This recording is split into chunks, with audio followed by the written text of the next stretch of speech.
Bonjour à tous, bienvenue dans notre émission de lecture biblique. L'objectif est de lire toute la Bible dans l'ordre chronologique des événements en l'espace de 6 mois.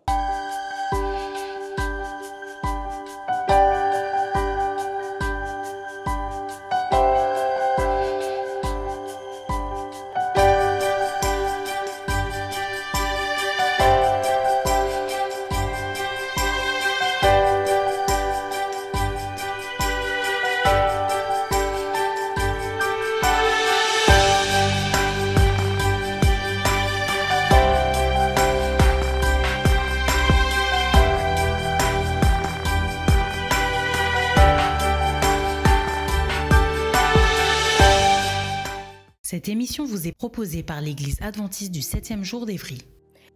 Si vous voulez suivre ce plan, vous pouvez cliquer sur le lien dans la description. N'hésitez pas à vous abonner à notre chaîne Évry Adventiste afin de recevoir toutes les nouvelles vidéos de lecture. Restez jusqu'à la fin car nous vous proposerons une méditation concernant le texte du jour. N'hésitez pas non plus à poser toutes vos questions dans les commentaires. Aujourd'hui, nous lirons le livre de 1 Chroniques du chapitre 1 à 2 ainsi que les psaumes 43 à 45, 49, 84 à 85 et 87. 1 Chroniques chapitre 1. Adam, Seth, Énoch, Kénan, Mahalaël, Jéred, Enoch, Méthusélah, Lémec, Noé, Sem, Cham, Japheth, fils de Japheth, Gomer, Magog, Madaï, Javan, Tubal, Méchec et Tira, fils de Gomer, Ashkenaz, Diphat et Togarma, fils de Javan, Elisha, Tarsisa, Kittim et Rodanim, fils de Cham, Cush, Mitzraïm, Put et Canaan, fils de Cush, Saba, Avila, Sapta, Raïma et Sapteka, fils de Raïma, Séba et Dedan. Cush engendra Nimrod, c'est lui qui commença à être puissant sur la terre. Mitzraïm engendra les Ludim, les Ananim, les Léabim et les Naphtulim, les Patrusim, les Casluim, d'où sont sortis les Philistins, et les Caphtorim. Canaan engendra Sidon, son premier-né, et Heth, et les Jébusiens, les Amoréens et les Girgasiens, les Éviens, les Arkiens et les Siniens, les Arvadiens, les Tsémariens et les Ématiens, fils de Sem, Élam, Assur, Arpachshad, Luc et Aram, Uts, Hul, Guéter et Méchec. Arpachshad engendra Shélak et Shélak engendra Héber. Il naquit à Héber de fils, le nom de l'un était Péleg parce que de son temps la terre fut partagée, et le nom de son frère était Joktan. Joktan engendra Almodad, Shélef, Atsarmavet, Jérak, Adoram, Uzal, Dikla, Ebal, Abimaël, Sébal, Ophir, Avila et Jobab. Tous ceux-là furent fils de Joktan. Sem, Arpachshad, Shélak, Héber, Péleg, Réhu, Sérug, Nachor, Térak, Abram, qui est Abraham, fils d'Abraham, Isaac et Ismaël. Voici leur postérité. Nébajot, premier-né d'Ismaël, Kédar, Abdel, Mitsam, Mishma, Duma, Massa, Hadad, Théma, Jétur, Naphish et Kedma. Ce sont là les fils d'Ismaël, fils de Kétura, concubine d'Abraham. Elle enfanta Zimran, Jokshan, Médan, Madian, Jishbak et Shuak. Fils de Jokshan, Séba et Dedan. Fils de Madian, Epha, Épher, Enoch, Abida et Eldahar. Ce sont là tous les fils de Kétura. Abraham engendra Isaac, fils d'Isaac, Ésaü et Israël. Fils d'Ésaü, Éliphaz, Reuel, Jeush, Jaélam et Coré. Fils d'Éliphaz, Théman, Omar, Tsefi, Gaïtam, Kénaz, Timna et Amalek. Fils de Reuel, Nahat, Zérak, Shama et Midza. Fils de Séhir, Lotan, Shobal, Tibéon, Anna, Dishon, Etzer et Dishon. Fils de Lotan, Ori et Omam. Sœur de Lotan, Timna. Fils de Shobal, Aljan, Mahanat, Ebal, Shéphi et Onam. Fils de Tibéon, Aja et Anna. Fils d'Anna, Dishon. Fils de Dishon, Amran, Eshban, Jitran et Karan.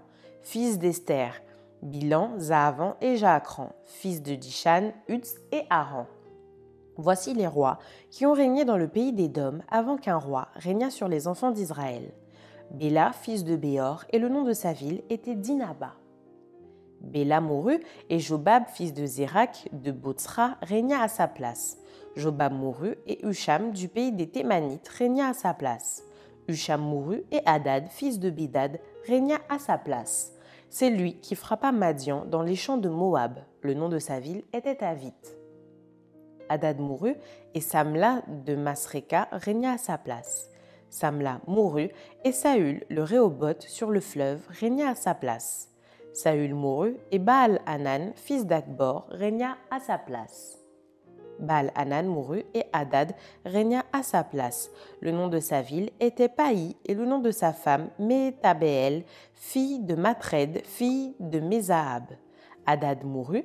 Les chefs d'Édom furent le chef de Timna, le chef Alja, le chef Jétet, le chef Oholibama, le chef Éla, le chef Pinon, le chef Kénaz, le chef Téman, le chef Miptsar, le chef Madjel, le chef Hiram. Ce sont là des chefs d'Édom. 1 Chronique, chapitre 2. Voici les fils d'Israël, Ruben, Siméon, Lévi, Juda, Issachar, Zabulon, Dan, Joseph, Benjamin, Nephtali, Gad et Azer. Fils de Juda, Onan, Shéla, ces trois lui naquirent de la fille de Shua, la cananéenne. Premier-né de Juda, était méchant aux yeux de l'Éternel, qui le fit mourir. Tamar, belle-fille de Juda, lui enfanta Péretz et Zérak. Total des fils de Juda, 5. Fils de Péretz, Hétzron et Hamul. Fils de Zérak, Zimri, Étan, Éman, Calcol et Dara. En tout, 5. Fils de Carmi, Akar, qui troubla Israël lorsqu'il commit une infidélité au sujet des choses dévouées par interdit. Fils d'Étan, Azaria. Fils qui naquirent à Hétzron, Jérakméel, Ram et Kélubaï. Ram engendra Aminadab. Aminadab engendra Nachon, prince des fils de Juda. Nachon engendra Salma. Salma engendra Boaz. Boaz engendra Obed. Obed engendra Isaïe. Isaïe engendra Eliab, son premier-né, Abinadab le second, Shiméa le troisième, Nethanéel le quatrième, Radaï le cinquième, Otsem le sixième, David le septième. Leurs sœurs étaient Tserudja, Abigaïl, fils de Tserudja, Abishaï, Joab et Azaël, 3. Abigaïl enfanta Amasa. Le père d'Amasa fut Jéter, l'Ismaélite. Caleb, fils de Hétzron, eut des enfants d'Azuba, sa femme, et de Gérioth. Voici les fils qu'il eut d'Azuba, Jécher, Shobab et Ardon. Azuba mourut et Caleb prit Ephrate, qui lui enfanta Hur. Hur engendra Uri et Uri engendra Betsalel. Ensuite, Hétzron alla vers la fille de Makir, père de Galaad, et il avait 60 ans lorsqu'il la prit. Elle lui enfanta Ségub. Ségub engendra Jaïr, qui eut 23 villes dans le pays de Galaad. Les Guershuriens et les Syriens leur prirent les bourgs de Jaïr avec Kénath et les villes de son ressort, 60 villes. Tout cela était fils de Makir, père de Galaad. Après la mort de Hétzron, à Caleb Ephrata, Abijah, femme de Hétzron, lui enfanta Ashur, père de Tekoa.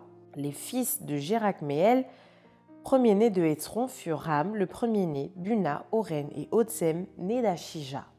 Jérakméel eut une autre femme nommée Atara, qui fut mère d'Onam. Les fils de Ram, premier-né de Jérakméel, furent Mats, Jamin et Éker.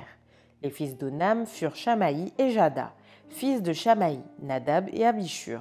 Le nom de la femme d'Abishur était Abishaïl et elle lui enfanta Ashban et Molid, fils de Nadab, Séled et Apaïm. Séled mourut sans fils. Fils d'Apaïm, Jishéi, fils de Jishéi, Shéshan, fils de Shéshan, Ashlaï. Fils de Jada, frère de Shamaï, Jéter et Jonathan. Jéter mourut sans fils. Fils de Jonathan, Pélet et Zara. Ce sont là les fils de Jérakméel. Shéshan n'eut point de fils, mais il eut des filles. Shéshan avait un esclave égyptien nommé Jarsha. Et Shéshan donna sa fille pour femme à Jarsha, son esclave, à qui elle enfanta Ataï.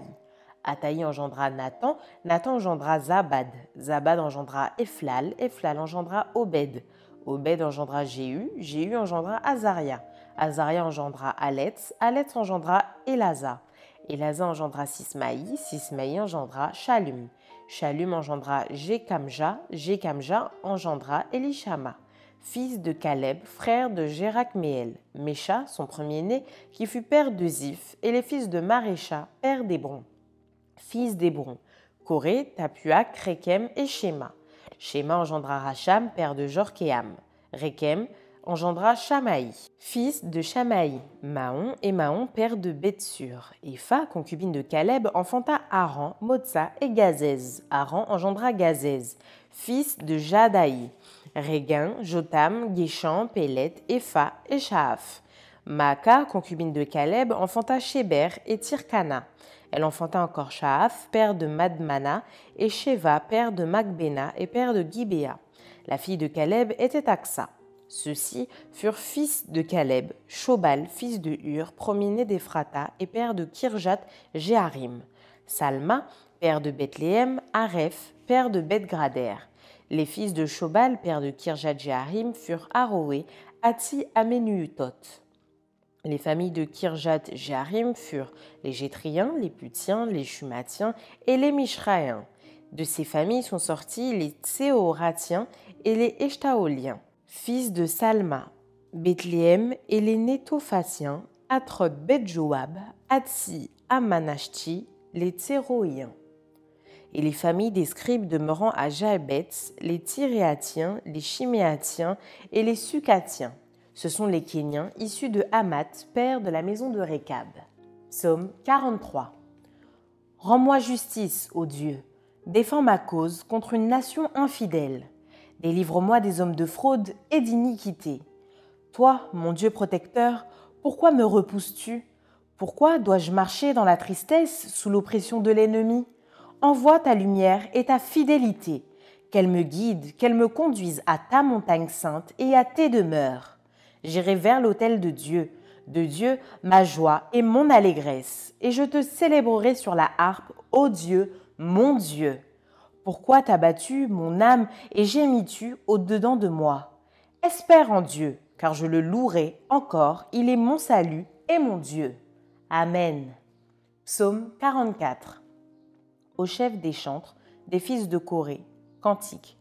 Ô Dieu, nous avons entendu de nos oreilles, nos pères nous ont raconté les œuvres que tu as accomplies de leur temps, au jour d'autrefois. De ta main, tu as chassé des nations pour les établir, tu as frappé des peuples pour les étendre. Car ce n'est point par leur épée qu'ils se sont emparés du pays, ce n'est point par leurs bras qui les a sauvés. Mais c'est ta droite, c'est ton bras, c'est la lumière de ta face, parce que tu les aimais. Ô Dieu, tu es mon roi, ordonne la délivrance de Jacob. Avec toi, nous renversons nos ennemis, avec ton nom, nous écrasons nos adversaires.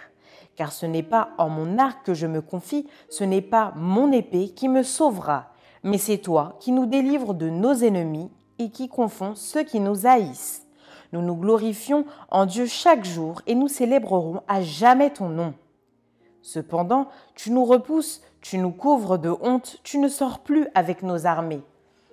Tu nous fais reculer devant l'ennemi et ceux qui nous haïssent enlèvent nos dépouilles. Tu nous livres comme des brebis à dévorer. Tu nous disperses parmi les nations. Tu vends ton peuple pour rien, tu ne l'estimes pas à une grande valeur. Tu fais de nous un objet d'opprobre pour nos voisins, de moquerie et de risée pour ceux qui nous entourent. Tu fais de nous un objet de sarcasme parmi les nations et de hochement de tête parmi les peuples. Ma honte est toujours devant moi et la confusion couvre mon visage. À la voix de celui qui m'insulte et m'outrage, à la vue de l'ennemi et du vindicatif. Tout cela nous arrive sans que nous t'ayons aux oubliés, sans que nous ayons violé ton alliance. Notre cœur ne s'est point détourné, nos pas ne sont point éloignés de ton sentier, pour que tu nous écrases dans la demeure des chacals et que tu nous couvres de l'ombre de la mort. Si nous avions oublié le nom de notre Dieu et étendu nos mains vers un Dieu étranger, Dieu ne le saurait-il pas, lui qui connaît les secrets du cœur? Mais c'est à cause de toi qu'on nous égorge tous les jours, qu'on nous regarde comme des brebis destinées à la boucherie. Réveille-toi, pourquoi dors-tu, Seigneur? Réveille-toi, ne nous repousse pas à jamais. Pourquoi caches-tu ta face? Pourquoi oublies-tu notre misère et notre oppression? Car notre âme est abattue dans la poussière, notre corps est attaché à la terre. Lève-toi pour nous secourir, délivre-nous à cause de ta bonté. Amen. Psaume 45. Au chef des chantres, sur les lits, des fils de Corée. Cantique, chant d'amour. Des paroles pleines de charme bouillonnent dans mon cœur. Je dis, mon œuvre est pour le roi. Que ma langue soit comme la plume d'un habile écrivain. Tu es le plus beau des fils de l'homme. La grâce est répandue sur tes lèvres. C'est pourquoi Dieu t'a béni pour toujours. Vaillant guerrier, ceins ton épée, ta parure et ta gloire. Oui, ta gloire. Sois vainqueur, monte sur ton char, défends la vérité, la douceur et la justice, et que ta droite se signale par de merveilleux exploits. Tes flèches sont aiguës, des peuples tomberont sous toi. Elles perceront le cœur des ennemis du roi. Ton trône, ô Dieu, est à toujours. Le sceptre de ton règne est un sceptre d'équité. Tu aimes la justice et tu hais la méchanceté. C'est pourquoi, ô Dieu, ton Dieu t'a oint d'une huile de joie par privilège sur tes collègues. La myrrhe, la louée et la casse parfument tous tes vêtements. Dans les palais d'ivoire, les instruments à cordes te réjouissent. Des filles de rois sont parmi tes bien-aimés. La reine est à ta droite, parée d'or d'Ophir. Écoute ma fille, vois et prête l'oreille. Oublie ton peuple et la maison de ton père. Le roi porte ses désirs sur ta beauté. Puisqu'il est ton Seigneur, rends-lui tes hommages. Et avec des présents, la fille de Tyr, les plus riches du peuple, rechercheront ta faveur. Toute resplendissante est la fille du roi dans l'intérieur du palais. Elle porte un vêtement tissu d'or. Elle est présentée au roi vêtue de ses habits brodés et suivie des jeunes filles, ses compagnes, qui sont amenées auprès de toi. On les introduit au milieu des réjouissances et de l'allégresse. Elles entrent dans le palais du roi. Tes enfants prendront la place de tes pères. Tu les établiras princes dans tout le pays. Je rappellerai ton nom dans tous les âges. Aussi les peuples te loueront éternellement et à jamais. Amen. Psaume 49. Au chef des chantres, des fils de Corée. Psaume. Écoutez ceci, vous tous, peuple, prêtez l'oreille, vous tous, habitants du monde, petits et grands, riches et pauvres. Ma bouche va faire entendre des paroles sages, et mon cœur a des pensées pleines de sens. Je prête l'oreille aux sentences qui me sont inspirées. J'ouvre mon chant au son de la harpe. Pourquoi craindrais-je au jour du malheur, lorsque l'iniquité de mes adversaires m'enveloppe? Ils ont confiance en leurs biens et se glorifient de leur grande richesse. Ils ne peuvent se racheter l'un l'autre, ni donner à Dieu le prix du rachat. Le rachat de leur âme est cher et n'aura jamais lieu. Ils ne vivront pas toujours, ils n'éviteront pas la vue de la fosse, car ils la verront. Les sages meurent, l'insensé et le stupide périssent également, et ils laissent à d'autres leurs biens. Ils s'imaginent que leurs maisons seront éternelles, que leurs demeures subsisteront d'âge en âge, eux dont les noms sont honorés sur la terre.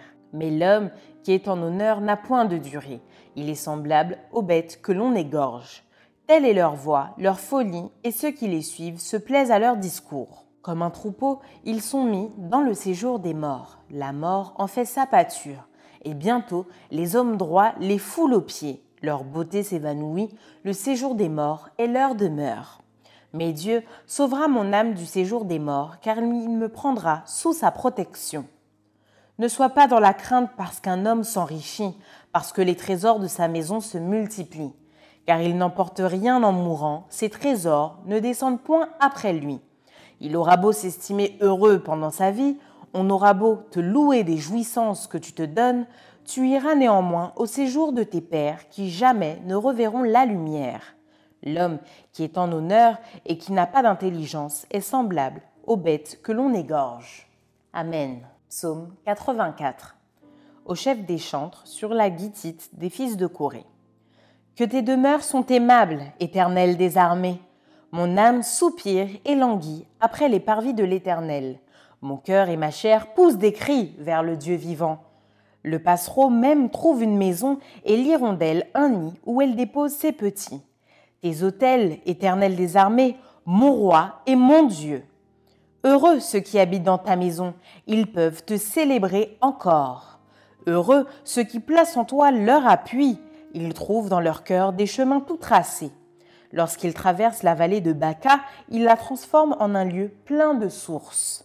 Et la pluie la couvre aussi de bénédictions. Leur force augmente pendant la marche et ils se présentent devant Dieu à Sion. Éternel, Dieu des armées, écoute ma prière. Prête l'oreille, Dieu de Jacob. Toi qui es notre bouclier, vois, ô Dieu, et regarde la face de ton oint. Mieux vaut un jour dans tes parvis que 1000 ailleurs. Je préfère me tenir sur le seuil de la maison de mon Dieu plutôt que d'habiter sous les tentes de la méchanceté. Car l'Éternel Dieu est un soleil et un bouclier. L'Éternel donne la grâce et la gloire. Il ne refuse aucun bien à ceux qui marchent dans l'intégrité. Éternel des armées, heureux l'homme qui se confie en toi. Amen. Psaume 85. Au chef des chantres, des fils de Corée. Tu as été favorable à ton pays, ô Éternel. Tu as ramené les captifs de Jacob. Tu as pardonné l'iniquité de ton peuple. Tu as couvert tous ses péchés. Tu as retiré toute ta fureur. Tu es revenu de l'ardeur de ta colère.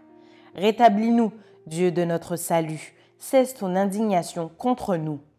T'irriteras-tu contre nous à jamais? Prolongeras-tu ta colère éternellement? Ne nous rendras-tu pas à la vie afin que ton peuple se réjouisse en toi? Éternel, fais-nous voir ta bonté et accorde-nous ton salut. J'écouterai ce que dit Dieu, l'Éternel, car il parle de paix à son peuple et à ses fidèles, pourvu qu'il ne retombe pas dans la folie. Oui, son salut est près de ceux qui le craignent, afin que la gloire habite dans notre pays. La bonté et la fidélité se rencontrent, la justice et la paix s'embrassent. La fidélité germe de la terre et la justice regarde du haut des cieux. Éternel aussi accordera le bonheur et notre terre donnera ses fruits. La justice marchera devant lui et imprimera ses pas sur le chemin. Amen. Psaume 87. Des fils de Corée, psaume, cantique, elle est fondée sur les montagnes saintes. L'Éternel aime les portes de Sion plus que toutes les demeures de Jacob. Des choses glorieuses ont été dites sur toi, ville de Dieu. Je proclame l'Égypte et Babylone parmi ceux qui me connaissent. Voici le pays des Philistins, Tyr avec l'Éthiopie. C'est dans Sion qu'ils sont nés. Et de Sion, il est dit, tous y sont nés, et c'est le Très-Haut qui l'a fermé. L'Éternel compte en inscrivant les peuples. C'est là qu'ils sont nés. Et ceux qui chantent et ceux qui dansent s'écrient, toutes mes sources sont en toi. Amen. Maintenant, place à la méditation.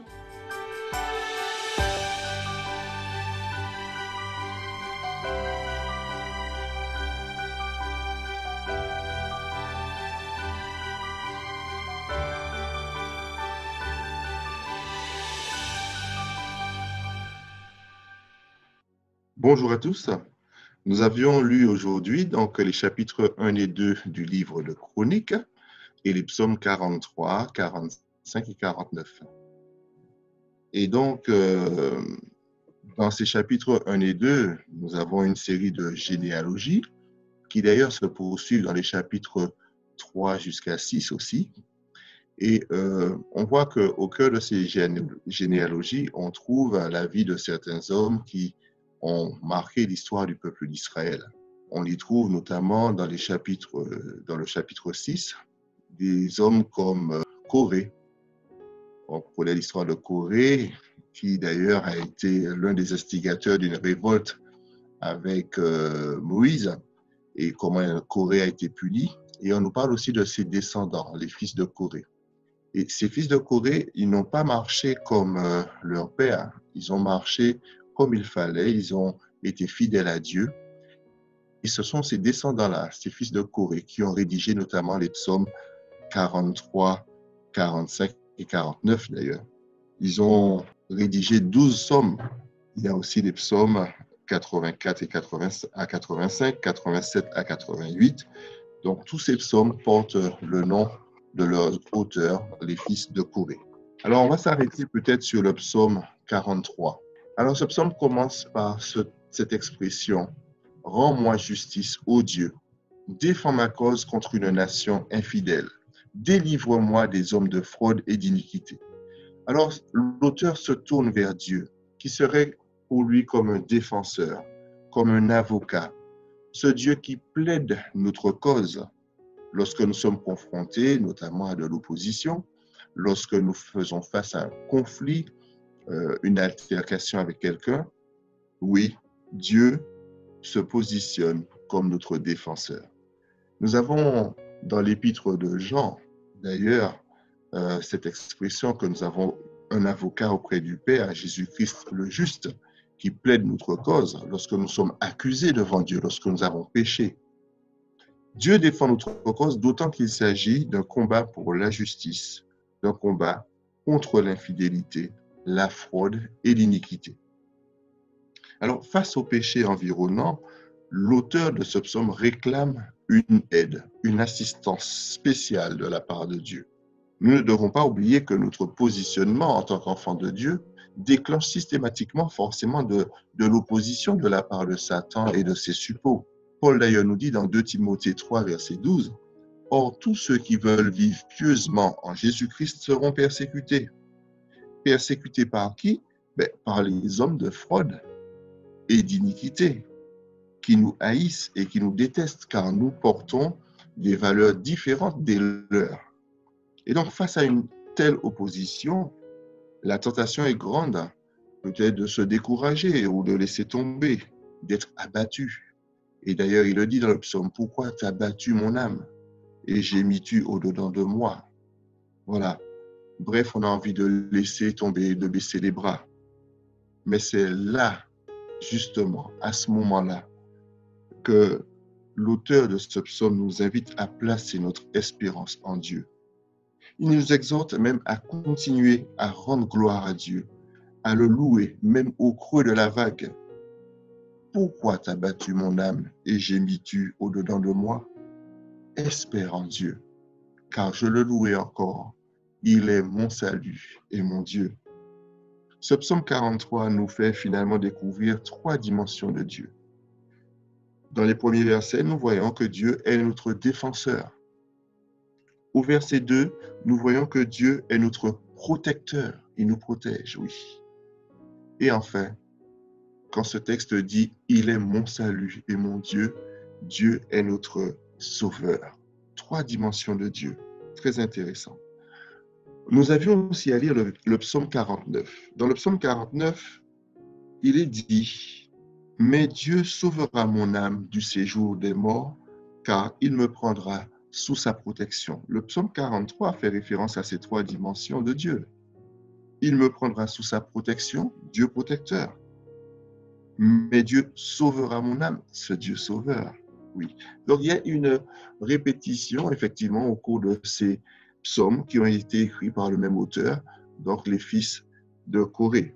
Dans le psaume 43, nous avions vu que Dieu intervient pour nous défendre dans notre combat pour le bien, notre combat pour la justice. Et ça, c'est une vraie bataille spirituelle qui nécessite une armure, qui nécessite des armes appropriées. Il est question de l'épée, il est question d'un vaillant guerrier qui doit ceindre son épée et qui part en bataille. L'auteur fait allusion finalement à un guerrier qui combat. Pourtant, dans l'introduction de ce psaume 45, il est question d'un chant d'amour. Alors, c'est un peu étonnant, déconcertant cela. On nous parle de guerre et en même temps, on nous parle de chant d'amour. Normalement, la guerre, ça n'a rien à voir avec l'amour et la tendresse. Quand on parle de guerre, on parle plutôt de sang, de larmes, de souffrance, de tristesse. Alors, de quel combat s'agit-il? Quels sont les protagonistes? Les forces en présence. Lisons tout simplement les versets 3 et 4. « Vaillant guerrier, ceins ton épée. Ta parure et ta gloire, oui ta gloire, sois vainqueur.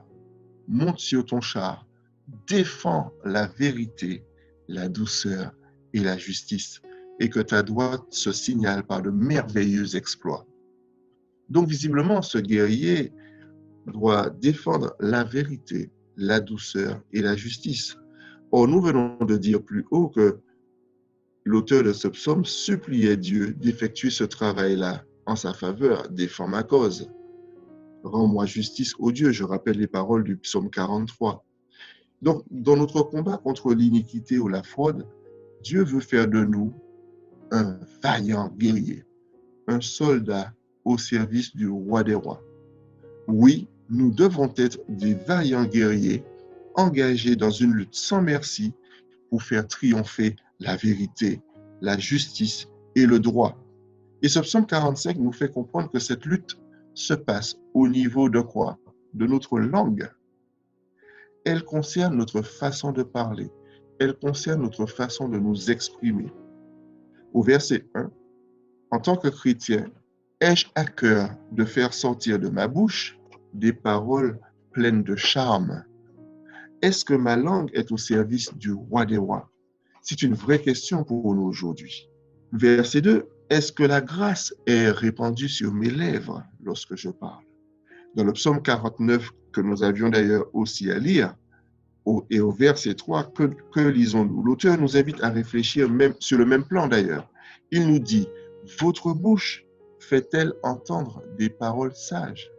C'est une réflexion pour nous aujourd'hui. Voilà donc le combat du vaillant guerrier. Il n'est pas question de sang, de tuer, etc. Il est question de parler avec sagesse, se battre pour parler avec sagesse et pour accomplir l'œuvre du roi. L'apôtre Jacques nous invite à dompter ce petit organe qui est la langue, afin que de notre bouche puissent couler des paroles douces et non des paroles amères. Par ailleurs, il nous est dit aussi dans ce psaume 45, des paroles dont la portée prophétique s'applique à la personne de Jésus. C'est un élément à relever quand même dans ce psaume 45. Au verset 2, il est dit, tu es le plus beau des fils de l'homme. La grâce est répandue sur tes lèvres. Et ça, cette référence-là concerne Jésus. C'est lui le plus beau des fils des hommes. Au verset 7, il est dit, tu aimes la justice, tu hais la méchanceté. C'est pourquoi, ô Dieu, ton Dieu t'a oint d'une huile de joie. Et donc, ces mêmes paroles sont reprises dans le livre de Hébreux. Ces mêmes paroles s'appliquent à Jésus. Et il met l'accent sur l'onction que Jésus a reçue de la part de Dieu, notamment au moment de son baptême d'ailleurs. Mais surtout, ça insiste sur l'origine divine de Jésus, sa déité. Jésus est d'essence divine. Jésus est Dieu, nous dit Jean clairement. C'est pourquoi, ô Dieu, ton Dieu t'a oint. Jésus a cette caractéristique-là. Et donc, c'est pour cela que, puisque Jésus est Dieu, le verset 17 nous invite à le louer éternellement et à jamais. Verset 17. Nous devons le louer éternellement et à jamais. Eh bien, que Dieu puisse nous bénir en ce matin. Et nous invite donc à vivre pleinement ces paroles du psaume 45. Et d'ailleurs, puisque c'est un chant d'amour, beaucoup d'auteurs se sont inspirés, beaucoup d'artistes s'en sont inspirés pour composer d'ailleurs de très belles mélodies. Nous connaissions déjà, par exemple, dans notre cantique, le cantique numéro 486, où il est dit « Des paroles de charme pleines bouillonnent dans mon cœur ». Ce sont les paroles du psaume 45. Il y a aussi le cantique du J'aime l'Éternel, le numéro 600. Tu es le plus beau, que je vous invite à écouter.